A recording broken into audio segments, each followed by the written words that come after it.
Now, the Brugada syndrome is also associated with some characteristic features on EKG. One is the cove type. ST segment elevation now is here affected.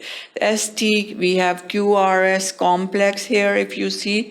This is QRS, and this is the T wave. So ST segment elevation is from the S wave to the T wave. Here, T wave is the repolarization of the heart. So there is coved type ST segment elevation present. Then we have mutations, multiple mutations of SCN5A are present in the Brugada syndrome. And then penetrance and expressivity is highly variable. It's highly variable how deep is the penetration and how it will express itself. So different individual will express it differently.